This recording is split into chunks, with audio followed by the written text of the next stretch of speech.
Thank you. Good evening and welcome to the Town of Torbay regular public council meeting for Monday, August 9th, 2021, 6:30 p.m. at the Town of Torbay Council Chambers.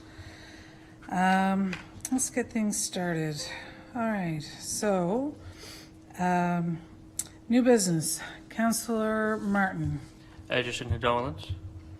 Okay. Councillor Thorngoss. Thank you. Councillor Gallant. Just a thank you. Okay, thank you. And for me, I've got a thank you and a congratulations.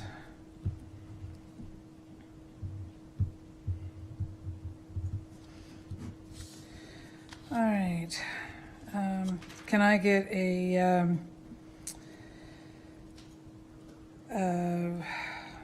forgive me, Don, do I need to do a motion to adopt it? Yes, okay. So moved. Thank you. Second. Mover, seconder, Councillor Gallant? Now this is for our agenda, right? Correct. Yeah, Okay, no. okay. All in favor? Aye. Okay. All right, next order of business, the adoption of the public council meeting minutes dated July 28th, 2020. Are there any errors or omissions? Councillor Gallant? Yeah, I was absent on the, for that public council meeting due to, of course, we flopped around with switch days and everything like that. It was on and off. But nevertheless, on the couple of different pages, it has me listed down as voting for motions that I was absent for. So those should be on page 10, I think. We'll have those corrected. Okay, yeah, so just, it's in two different spots. Okay, that's it. Thank you. Thank you. Anyone else have any errors or omissions? I have one in new business for me. It says, congratulations to Denise Goodyear and Jeannie Stapleton, local business owners and currently set on the board of directors of Enlow. Denise Goodyear is the current president, and Jeannie Stapleton was a past president. She's, what I had said was there were two Torbay business owners that were in the past three presidents for the organization. So we could just get that updated and corrected. Anything else? No? Okay. A motion to adopt the minutes? So moved. Second. Mover and a seconder. All in favor? Aye. Aye. Okay. Thank you. All right. Proclamations. The first proclamation is for fetal alcohol syndrome. Councillor Gallant. Thank you, Madam Chair. So the proclamation is for fetal alcohol syndrome, or sorry, Fetal Alcohol Spectrum Disorder Awareness Week, September 6th to September 10th, 2021. Whereas a fetal alcohol spectrum disorder, FASD, is a diagnostic term used to describe impacts on the brain and body of individuals prenatally exposed to alcohol. FASD is a lifelong disability. Individuals with FASD will experience some degree of challenges in their daily living and need support with motor skills, physical health, learning, memory, attention, communication, emotional regulation, and social skills to reach their full potential. Each individual with FASD is unique and has areas of both strengths and challenges. Whereas FASD NL is a pan-provincial organization that educates, provides supports and resources, and raises awareness about fetal alcohol spectrum disorder in Newfoundland and Labrador and Atlantic Canada. Whereas Move for FASD is held across the province to mark FASD Awareness Week. And whereas FASD Awareness Week is devoted to raising awareness of fetal alcohol spectrum disorder to improve prevention of FASD and diagnosis and support for individuals with FASD. And broad public awareness helps to put FASD on the map. And therefore, I, Deputy Mayor Trina Appleby, do hereby proclaim September 6th to the 10th, 2021 as Fetal Alcohol Spectrum Disorder Awareness Week in the town of Torbay. So moved. Second. Mover and seconder. Any comments? No? Thank you, Councillor Gallant. I'm still getting used to chairing these meetings.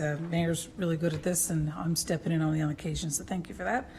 I think I just wanted to take an opportunity to have a few words here. I think that it's really important that we've raised awareness about fetal alcohol spectrum disorder, and I think the more awareness and communication that we have around all different things that may be affecting people in our everyday lives certainly is important to have conversation about, so that our community is more understanding and more inclusive.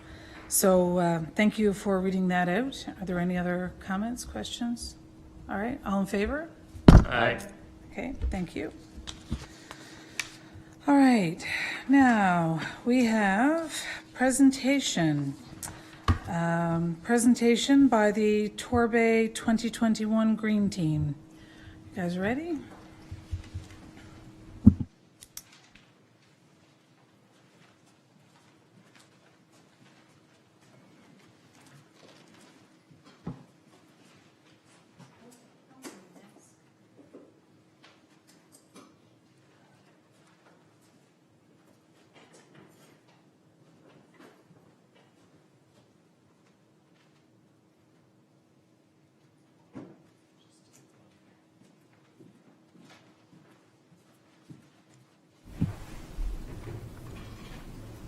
Hi, we're the Green Team. We're employed by the town of Torbay and Conservation Corps, which is pretty much an initiative to employ and educate youth in the province on the environment and related sectors. This summer, the town is home to a Green Team, and it's made up of 4 students. I'm Ciara, this is Cassie, and this is Connor. And there's also another member, Cassie, but she couldn't make it tonight. So this summer, the town of Torbay has the team focus on 3 green initiatives new to the community. The first one is the Tulip Garden project. The second is the Conservation Unit pamphlets. And the third is the new community garden at the Torbay Commons. So first is the Tulip project. So through the contact with CBS and Bay Roberts, the town of Torbay has selected 19 beautification sites to convert into tulip gardens. Collaboratively, Torbay has worked with us to select these locations for tulip planting in the fall. These redefined sites will be home to hundreds of blooming tulips in the 2022 spring season. Each site has been carefully selected with different colors and meanings, giving significance and augmenting specific locations in our community. One of these examples is at the War Memorial. We chose peacekeeper tulips to remember those who fought for us. Another good example would be here at the town hall, we chose civic pride tulips to represent how proud we are of our community. This research and location surveying conducted this summer by the team was done through a combination of fieldwork and research.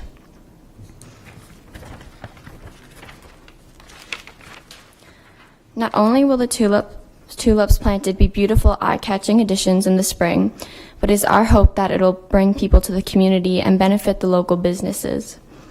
The addition of the initiative will bring an alluring look and spring-like pop of color to Torbay and make our town a destination for visitors and other nearby communities. Now I would like to introduce Casey to speak about the conservation pamphlets.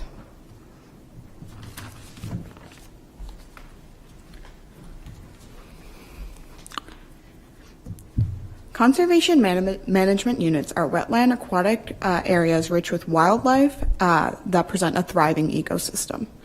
These management units, as defined by SAM, the Stewardship Association of Municipalities, are in need of preservation in our community. Since 1997, Torbay has worked in collaboration with SAM to define over 450 acres of municipal land as conservation management units. These 450 acres of town land make up 6 individual conservation zones. While these zones have a surplus of natural beauty, many town residents are unaware of the importance of these units. The team was tasked with creating educational material for town members to further understand the natural characteristics of the conservation areas. This material was formed to educate and inspire those living in our community on the unique experience and recreation permitted by conservation units, while also touching on the restrictions that exist to further conserve these zones. The 6 conservation zones that exist here in Torbay are Jones Pond, the Gully, Western Island Pond, the Shoreline Conservation Area, Upper Three Corner Pond, and Goss's Pond. To raise awareness of these management units, Torbay tasked us, the Green Team, with creating 7 informational brochures. The team worked over several weeks to complete these informational documents while visiting the zones and talking with experts at SAM. These brochures include a general overview of the zones and followed by 6 brochures for each individual zone. The creation of this material was important to the town and the team, as people living in the community are often aware of these zones and the motivation behind protecting them. It also presents a chance to alert residents of the recreational opportunity in these zones. The material is to be made available to residents living near the buffer zones of the units and may also be made available on the Go Green Torbay website for all residents of Torbay. Next, I'm going to introduce Connor, who's going to discuss our community garden initiative.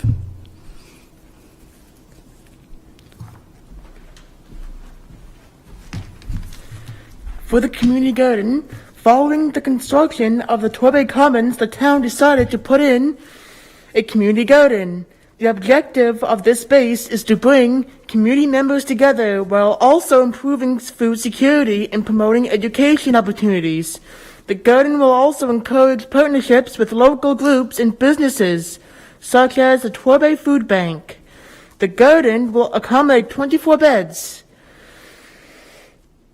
which the Green Team members have designed, built, and filled in for preparation for spring 2022. The garden will also include accessible beds in the near future so that all community members can enjoy the garden with equity. In the forthcoming season, the community garden will also include a sensory section. The sensory garden will include plants and features that will stimulate all 5 senses. The sensory gardens will be used to improve health, mood, and cognition by allowing visitors to stimulate their senses in ways they may not usually encounter. On top of the sensory section in the garden, the space will also include other features in the later stages. For example, benches, picnic tables, composting stages, and a tool shed. Along with the creation of the garden, the Green Team created a detailed user agreement and a list of garden rules. They will ensure the best outcome for its members and the crop, but will also keep the area clean and beautiful.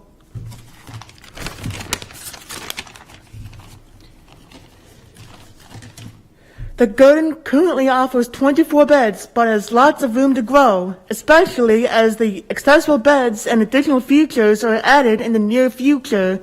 These beds will be made available to those desiring one in early spring 2022. Thanks. Brought to you by the Green Team.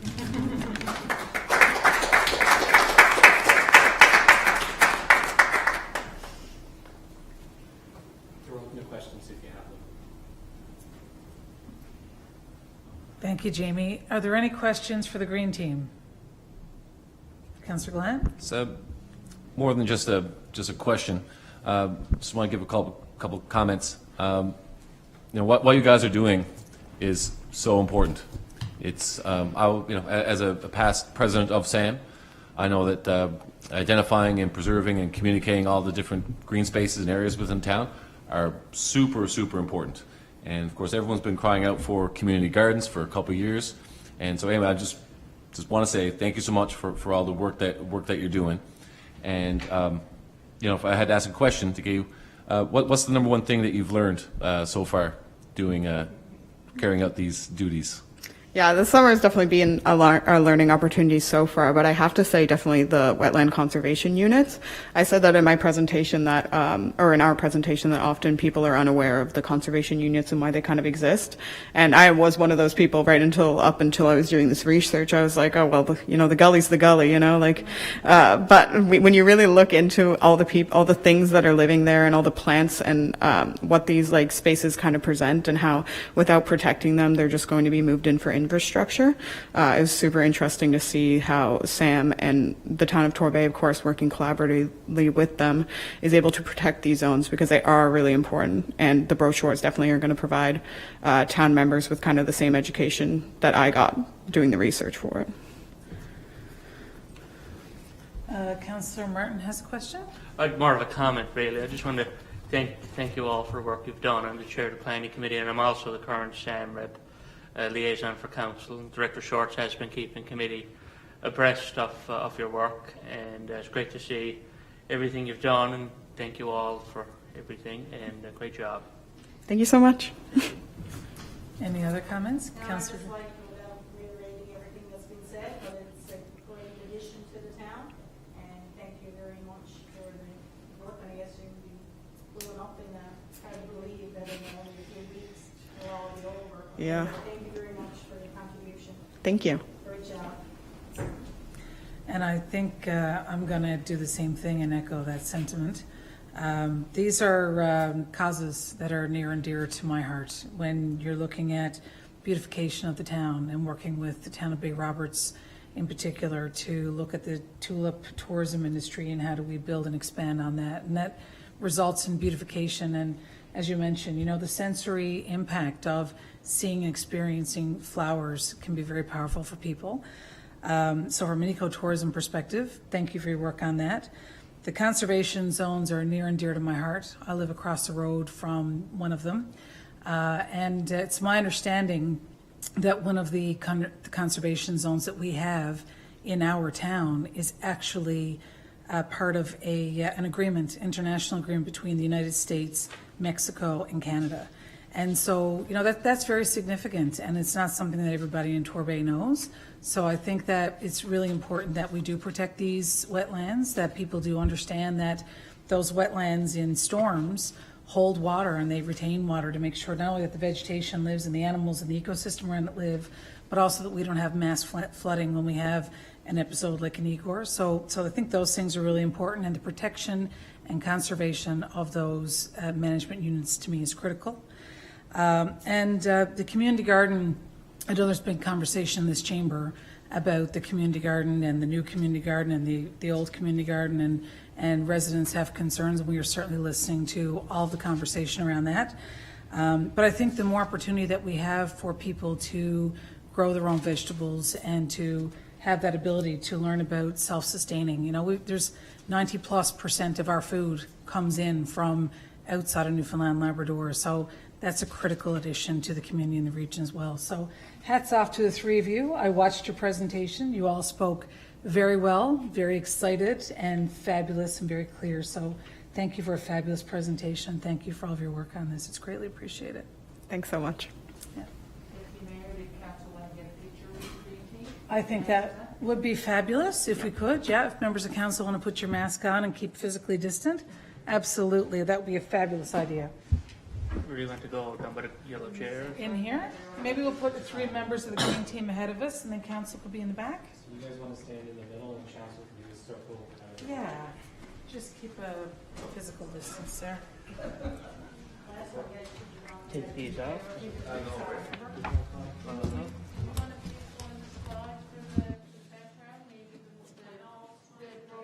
The brochures would be nice. Yeah.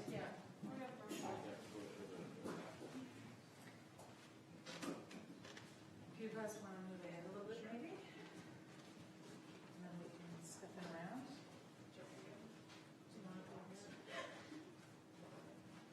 Don, can you let us know if you can see everybody? Yeah, do you guys want to walk with them? Yeah, we can like do a little. Oh, there you go.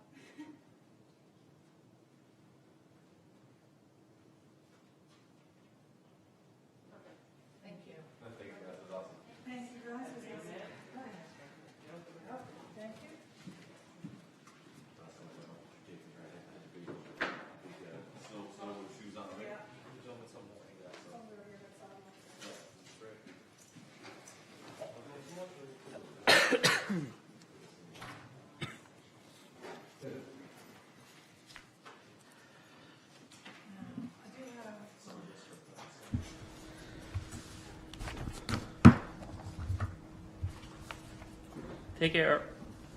Thanks, guys. I do have one quick question.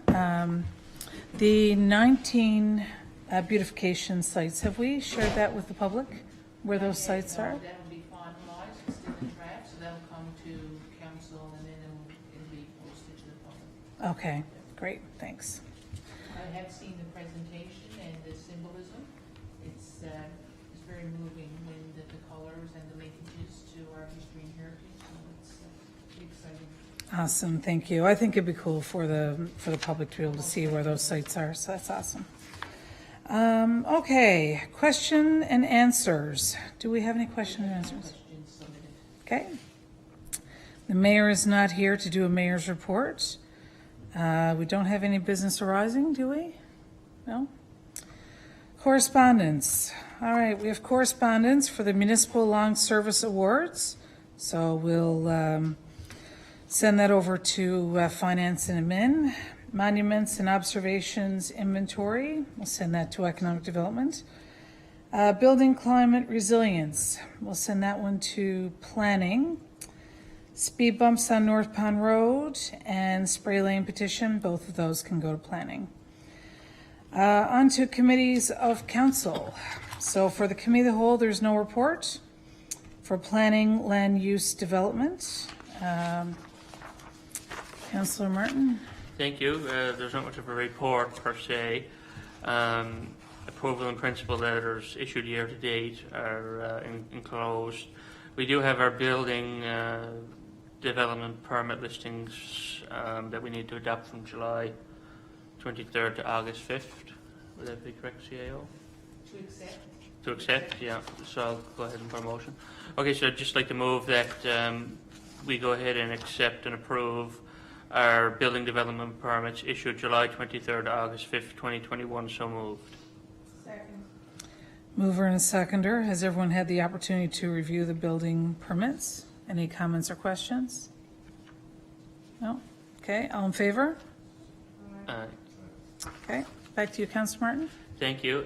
Other than that, building development permits issued year to date, extensions to AIP year to date, and development permits operate year to date are enclosed. And our next meeting is next Tuesday, standard time, Director. Our next, yeah. Okay. Yes, our next meeting, I'm sorry. Thank you. Our next meeting is next week, yes. Yeah. All right. Just like to add in there about our resident meeting on Wednesday night, Yes. this week, so. We have the resident public meeting. There's a public meeting on Wednesday night at 6:30 at Torbay Common, I believe. Yeah, for a discretionary application. It's supposed to be. Sorry, you're going a little bit fast. What about discretion? Can you please elaborate? Director, did you want to elaborate? Yeah, this is the proposal for the proposed equipment storage yard at 1235 Torbay Road, where there was a previous approval for a residential lot, and it was changed to, or new application was received for the light industrial use. So basically a renewed application was received and we're processing a renewed discretionary use application. Thank you. Okay. Anything else from the planning department? No? Okay. All right. The next committee is Administration and Finance. I'll hand the chair over to, oh, sorry, Councillor Gallant. No, I'm My sorry, apologies. Madam Chair. Maybe I'm scrolling too slow. It's just, but I feel like we skipped over some stuff. Maybe maybe it was just me scrolling and missing stuff. So we had monuments and observations. We had building climate resilience. Just correspondence. Bumps will go to public works. So speed bumps is going to public works because there was a Oh, letter. sorry, I said planning. So so the speed bump, we had a letter of objection to speed bumps. That's going to go to public works, Yes. right? And And petition regarding spray lane will go to planning and land use. and then there is a petition. Correct.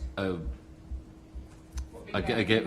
I know. I just wanted to. People are listening. don't necessarily follow that. So there's a petition against the discretionary use for 15 Spray Lane for a proposed microbrewery.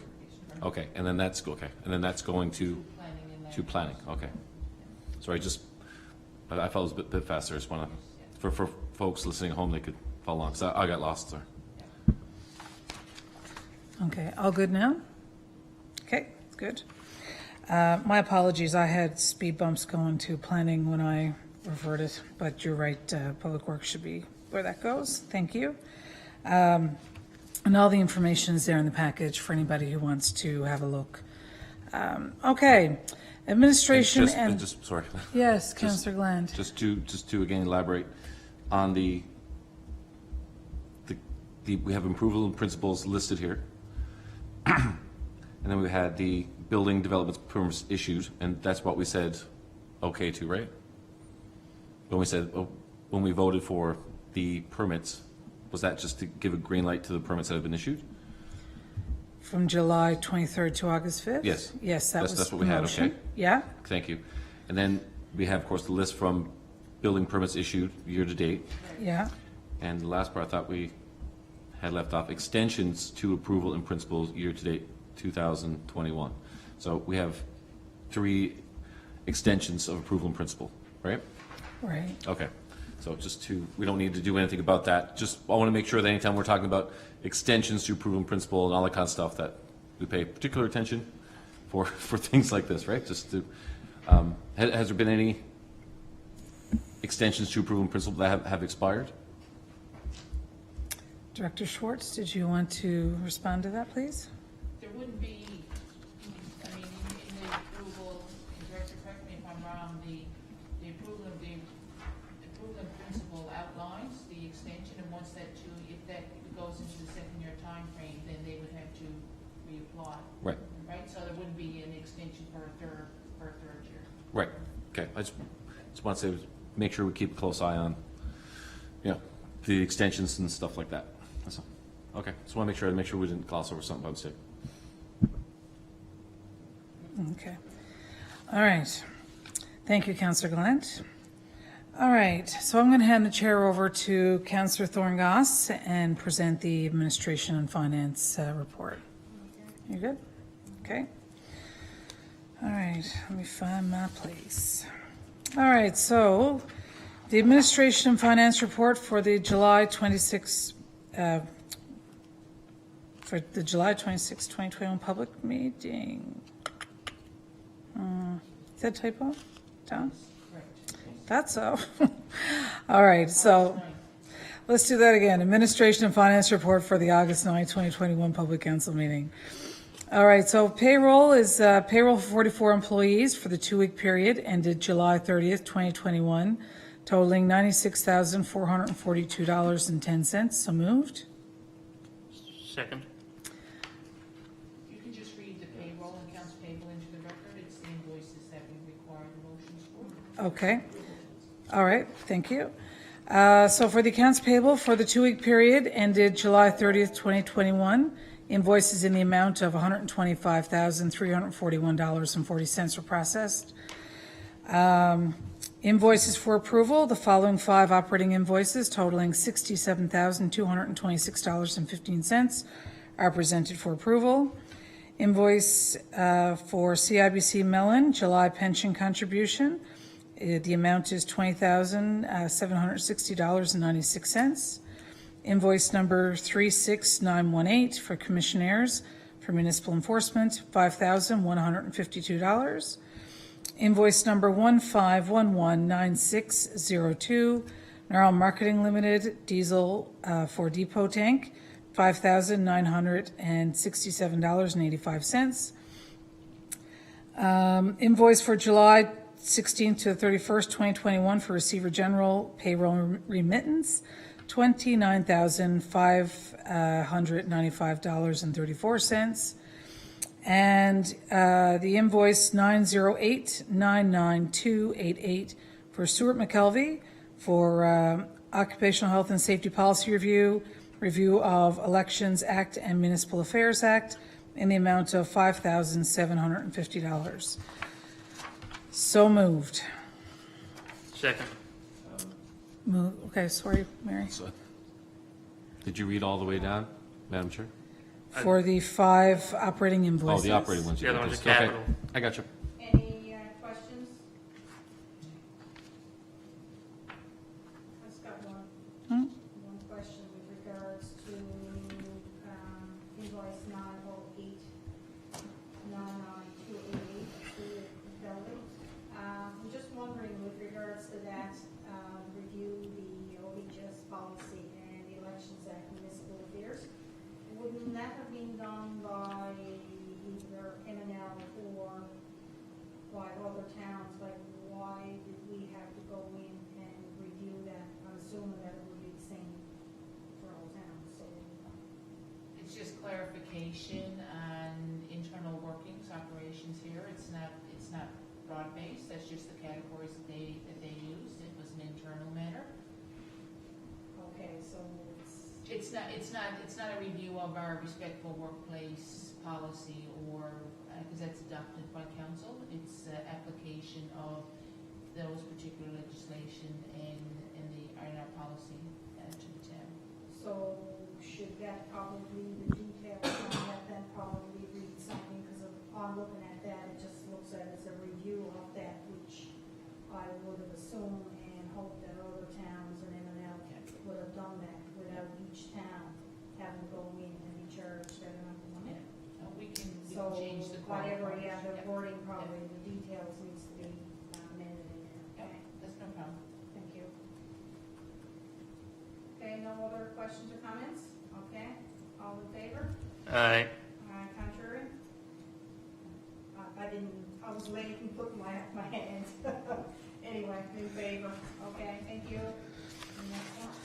All right, thank you, Councillor Thorngoss. The following 3 capital invoices in the amount of $60,570.50 is presented for approval. Invoice number 1117, East Coast Roofing, for shingle replacement at the History House in the amount of $11,385. Invoice number 2021-117, Fundamental Inc., project management at the History House. The amount is $25,035.50. Commencement, Reclaim Design Studio for the interpretation design contract.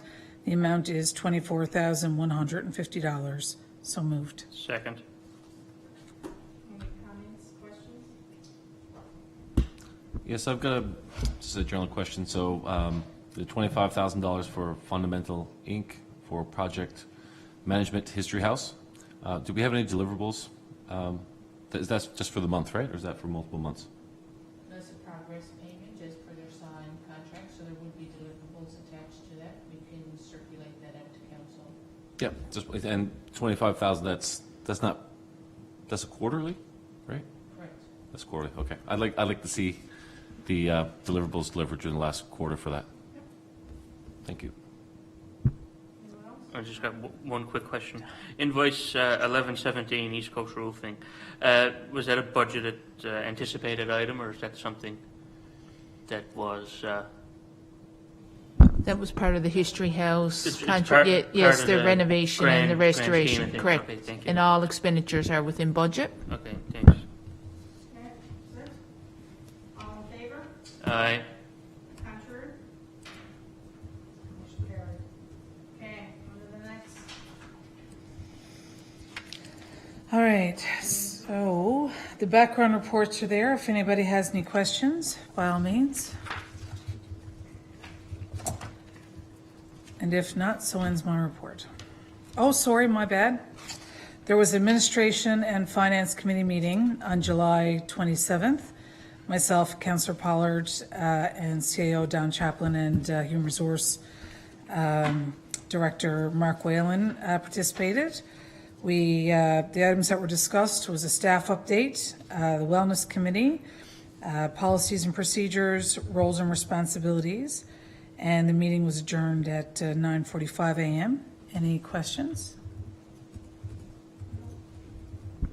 So I have a question. I was going to bring up my go-around, but I figured I'd wait till the appropriate committee thing. Is there any talks at the admin and finance committee meeting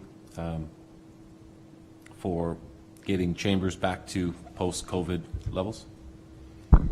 That's an operational matter. I've advised the mayor that once we had council and staff back in chambers in their particular areas, and we're waiting tomorrow, the provincial government, regarding their procedure regarding removal of masks. So it was always in discussions with the mayor that we would be looking at the next council meeting as being open to the public. Okay, yeah, just wanted an update, 'cause I know that once they get rid of the mask mandate, then of course it's going to be up to the individual organizations to, you know, if you're Jeff Glant's flower shop, you can still make, you know, you could make things mandatory for your, you know, your employees, or just kind of the individual thing. So I was wondering what we were going to do as an organization. But yeah, I look forward to. Yeah, we've been taking it as a phased approach with staff back to the building and then opening the community center and having in-person recreation programs, and then chambers is the last piece of that. So that'll be the next meeting. Awesome, good update. See you. That's it? Yeah, thank you. All right. And the meeting minutes for the Finance Administration Finance Committee meeting on August the 3rd. Myself, Councillor Pollard, and Mayor Scott were there with our CEO, Don Chaplin, and our Director of Corporate Services, Norm Snellgrove. Welcome, Norm, to the team. The items that were discussed, structure of the committee meetings, the term end report that was requested by resident, asset management, capital project overview, 2021 budget, procurement audit, tender awards, invoices above $5,000, and the capital campaign. There was an update provided on that. Meeting adjourned at 9:04 a.m., and I'm happy to entertain any questions. Wondering if you can elaborate a little bit on the capital campaign and where we're going. Absolutely. CAO, did you want to speak to that? Were you in the meeting? I can. Thanks. So the mayor and I met with June Peary and reviewed the invoices for corporate sponsorship, and there's a commitment to have the monies collected for 2020 and 2021 by end of September. And Pilot is going to do that. I have more detailed notes that I'm going to send in an email to council where I can confirm the actual dollar amount, but it will be close to 95% of the funds committed and raised to be collected by end of September. I look forward to more elaborate update on that one for sure, because I know we've had some Q&A as well that came in. Absolutely. What's happening with that particular one. Yeah. Thank you. Yeah, that's it's important to make sure that the public has information on that one, Councillor Thorngoss. And just because Don and Mayor were in that meeting, I thought best for her to provide the update. But yeah. So that's Oh, the end of the. just okay, sorry. one quick question. Why was there 2 meetings in 1 week? Seems like there's an awful lot of We've divided. activities. There was.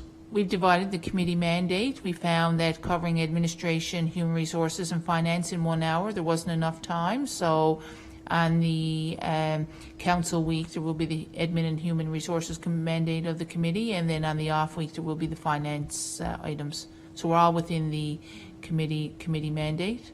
So the committees now. Okay. So Okay. we're meeting So, every yeah, we're no. meeting every Tuesday. We couldn't accomplish all the goals and objectives of the committee within 1 hour, considering the broad mandate. It's probably an indication that the committee's got too much. Should be split into 2 committees. Right? I guess Deputy Mayor can speak to that. I know from a staff perspective, we want to ensure that the work is done, and whatever number of meetings need to take place, that's what will occur. Yeah. No, I agree, you guys. Hey, I'll stop talking. Yeah, I will respond to that, Councillor Gallant. The amount of work that has been required of the Administration and Finance Committee in the last little while has been extraordinary, and to make sure that we are doing due diligence and making sure that all of the items that needed to be discussed had the appropriate time allocated. Myself and Councillor Pollard were more than happy to increase the amount of meetings to make sure that we got that business seen to. So that's why the change has been made, and we're happy to give up our Tuesday mornings every week to do the business of council. So that's where we are with that right now. Yeah, I guess if there's, well, I guess in my 12 years of experience on the council, it's not the more meetings doesn't necessarily mean more work or more production type of thing, right? Yeah, so sometimes less meetings actually allows for more work to actually get done. But and again, it's not too. It's kind of late in the evening to be talking about. Sorry, kind of late in the term to be talking about different committees and stuff like that. But if a committee is having trouble carrying out in 1 hour, right? You know, just not talking any specific committees, not no names or whatever to be put there. Just in any organization, you're either taking on too much, or if you're going to split it out, then when we split up committees, that's the decision of council is supposed to do that. So I can't just take my committee and break it into 4 different committees, and they have, you know, like if we're going to split that into 2, like if putting it together was too much, and we need to split it out, then we need to.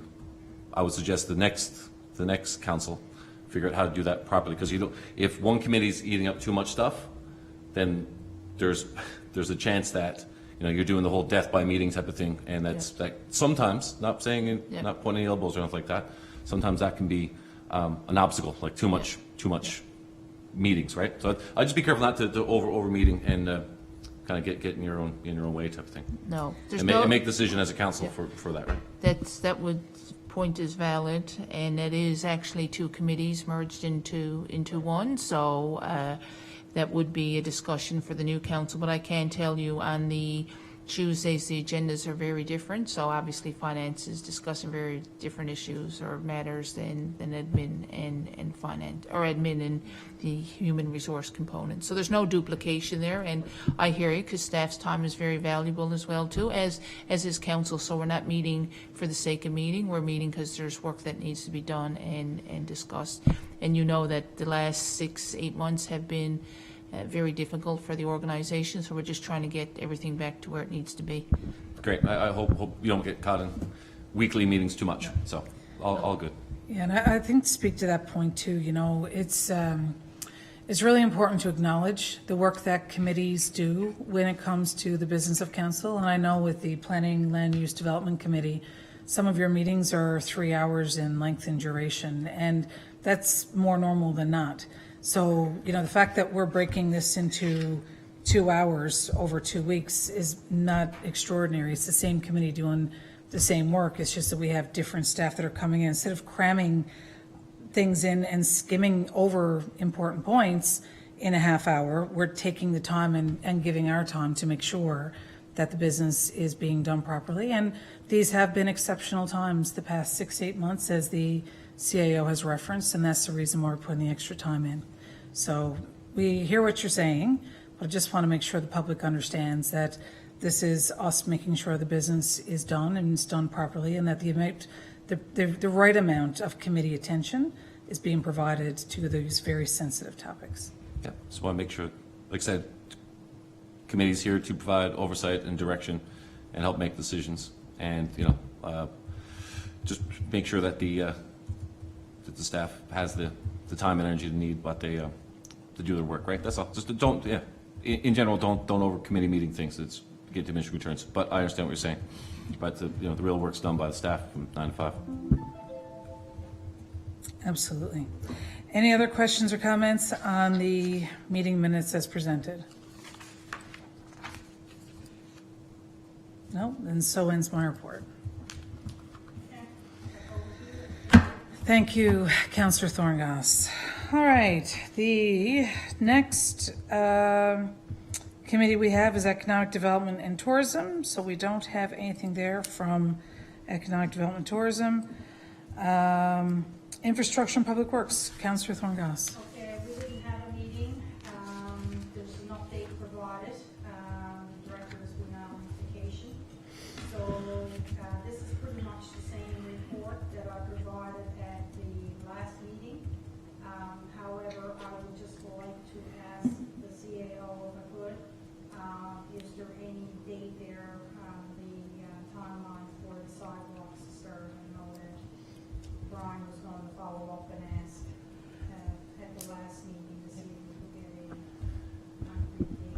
So I reached out to the consultant, and he's on annual leave until tomorrow. So as soon as I have an update, I'll forward it to council. It was on the zone meter project and on the sidewalk. So I anticipate and sidewalks, and so I anticipate that tomorrow. So I'll forward that along. Yeah, because we were hoping that they would start in August month, so close to the middle of August now. All right, if there's anything, it's pretty much the same one that I had at the last meeting, so if there's any questions or what have you, on anything, pass them over to the CAO. I know that they started the stormwater, they're working on at Skipper's Landing, so I know that the water management plan is doing that. Sorry, Councillor Thorngoss, can you turn on your mic there? Do you want to start from the beginning? Okay. Very beginning, I know. No, just saying, this is the same report that given at the last meeting. And I just asked the CAO, which everybody I assume heard about the update on sidewalks, if there was any. And the other comment that I made was with the stormwater management plan, that they've started the construction and what have you, implementation in at Skipper's Landing.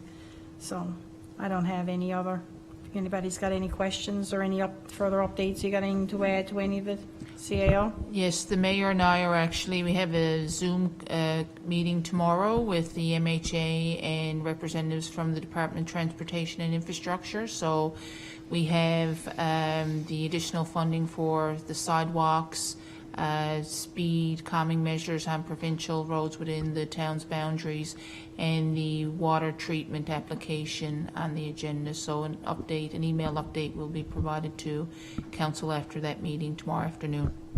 Okay. Just in the interest of residents, when we talk about speed calming, what would be required if we were going to take the cap off that digital device that we have in on the Balling line? Like, we're getting a lot of feedback and concerns, I guess, from residents in there about the cap that's on it, so it doesn't show the speed of anything going over 75. And I know in the past there was an issue with cars, I guess, trying to speed the sign. I guess if that's not a possibility to do anything with that, do you think that it's possible to get one of the other digital signs, like they're around on the different roads, that basically say, slow down, this is the speed you're going, so that we could do something to curtail that in there? Because I know every day we're getting emails and being contacted by the resident in there. I mentioned to the director before he went off on annual leave, I actually seen a sign in another municipality that it was yellow while you were driving within speed limit. Then if you went above, it was red, but there was also a message there blinking, slow down, slow down. Yeah. So I know he was looking for quotes and estimate and procuring some of those signs, Okay. because we currently don't have them within our boundaries. So the other piece regarding our meeting with Transportation and Infrastructure tomorrow was about liability of the town putting infrastructure on provincial roads. But I've got a note made there to also ask them about the speed calming signs and if they have any objections to us removing the cap for speeding. Okay, all right, thank you. Just a quick question. Excuse me, Councilor Thorngoss, you might have already said this, but didn't we specifically get a recommendation to not display the sign or not display the actual speed and just do the blinking? Right? No. I thought we had displayed the speed before, and then we had issues, like you said, with Yeah, cars. There's a maximum of 75 kilometers. Yeah, guys going past, trying to beat the how fast can you go? And I thought we did a consult, and they said, cap it off, don't display the actual. Yeah. So we're gonna have that discussion with Transportation and Infrastructure tomorrow. Okay. I know the director didn't want to take it above the cap of 75 without I guess, some reassurance regarding a liability perspective, because if there was an accident, then any actions that he took, he didn't want to. So we can seek some Right, clarification so on you're that. saying, so if you're passing by at 90, it's just going to say 75? Correct. And well, yeah, we can't have that. Yeah. Yeah, that's crazy. I thought it was like you displayed 90, Yeah. and it said 90, and you're trying to do it. But I thought and maybe I'm getting this mixed up with other parts. I thought when you exceeded the speed, it Yeah. just said, like it didn't show anything, it just Yeah. blinked.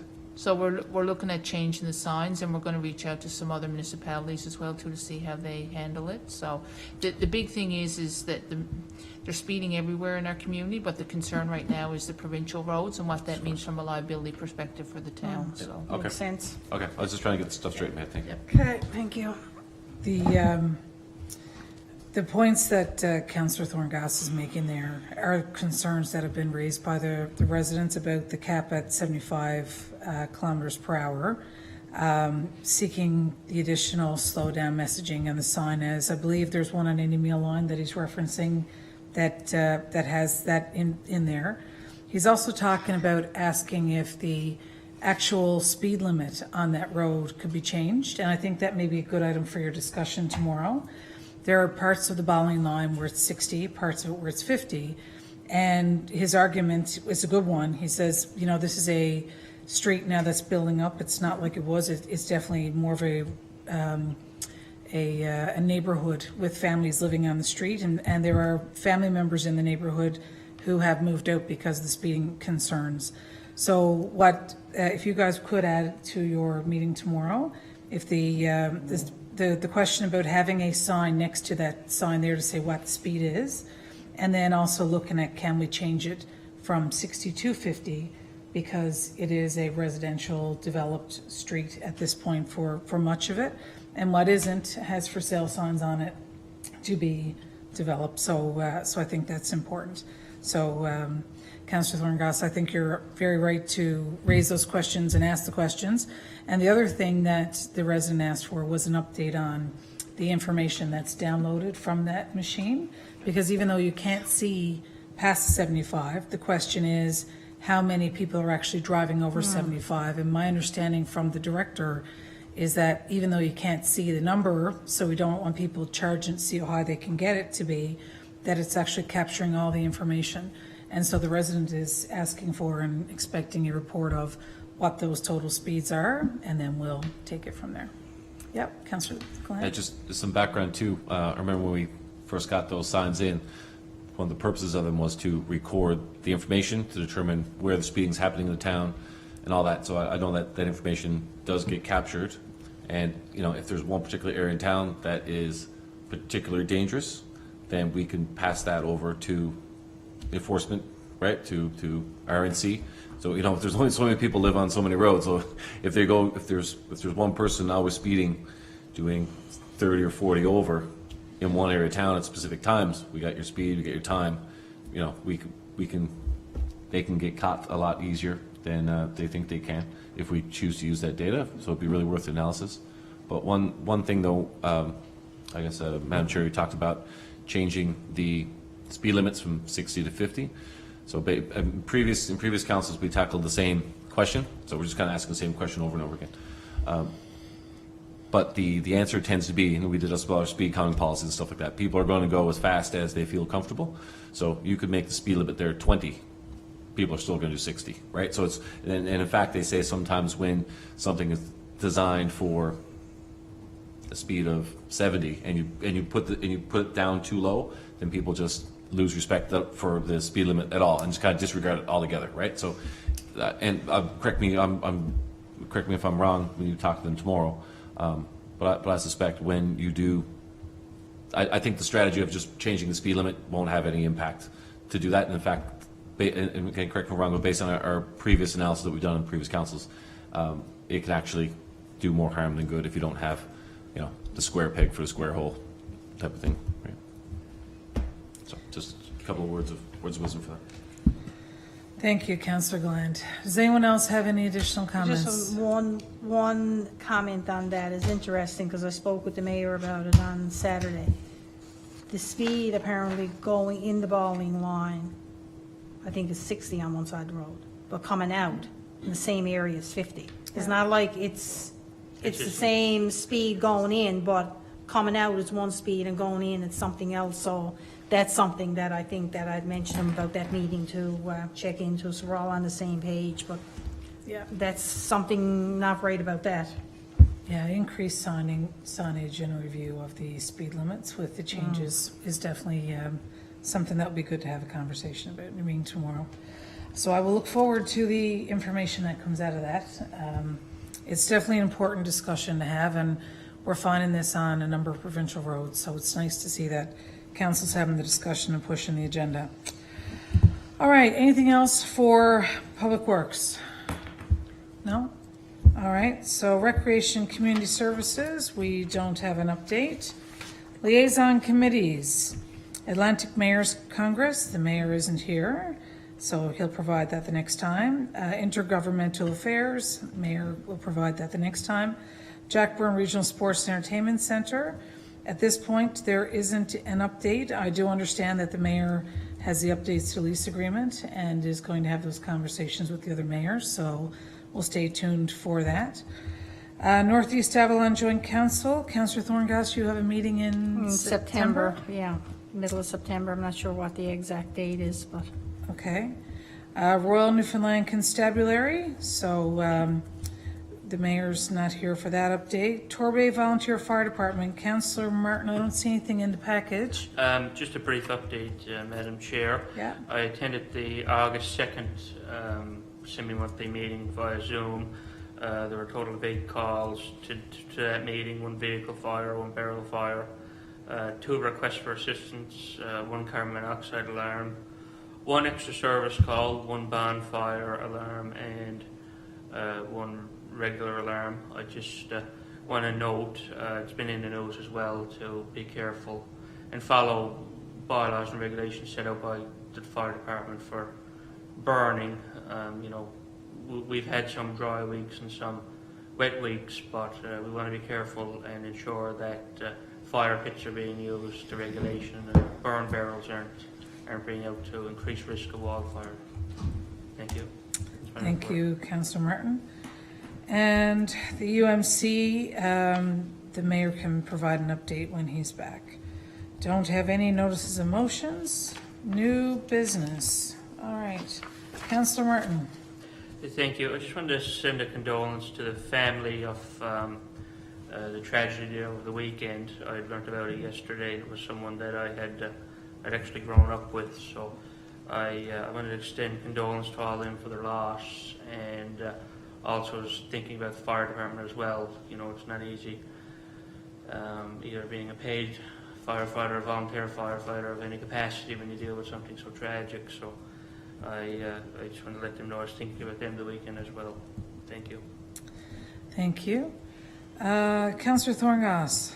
Just like to say thank you to all the staff and whoever else was involved with making the 49th anniversary celebration the weekend go off. The weather cooperated. It was good to see a number of people out for the breakfast and what have you. And of course, the fireworks were excellent. So thanks to all involved. Thank you. Councillor Gallant. Yes, I just want to say to echo Councillor Thorngass's thanks. It's been a long year and a half, especially for folks in the recreation department and the people of our town who participate in recreational programming and services. And I really do think that the town of Torbay's birthday that we celebrated this weekend is going to mark a true turning point in returning to normal.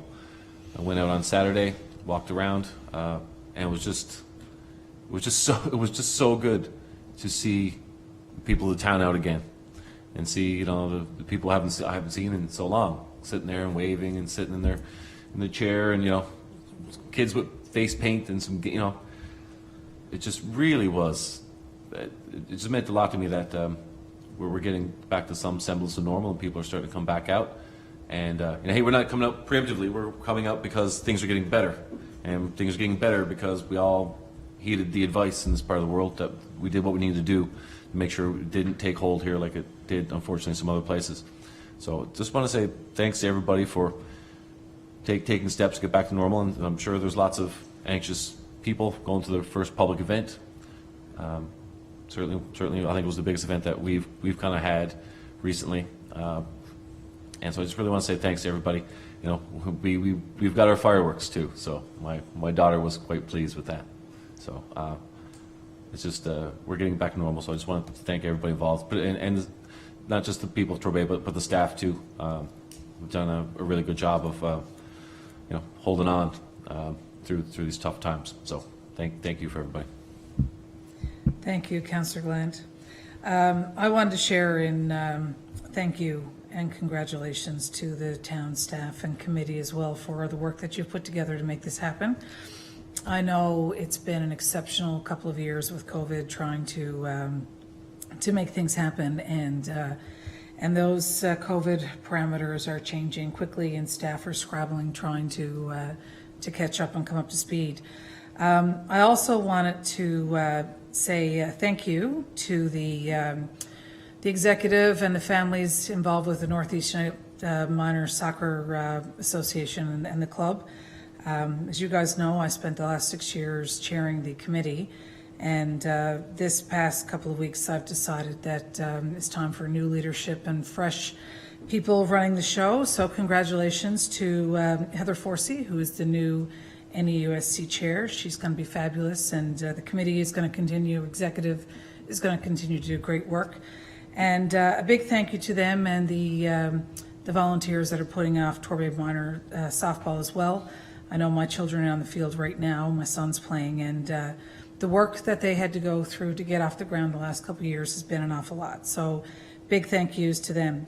The last thank you I have is to the communities that are coming together in the Killick Coast region to put off the Killick Coast Games, which will be happening in August in Logan Mill Cove, Outer Cove.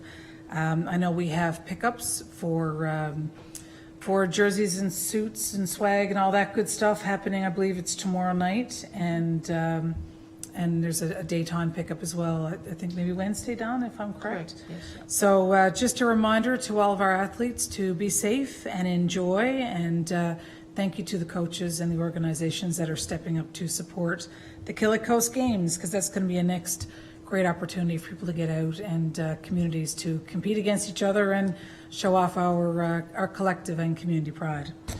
So that's it for me. Do we have any questions and answers? No questions? Okay. Well, the next public council meeting is scheduled to take place on Monday, August 23rd at 6:30 p.m. in the council chambers here at the Torbay Town Hall. And if there isn't anything further, I would entertain a motion to adjourn. So moved. Second. Mover and a seconder, all in favor? Aye. Thanks, everybody.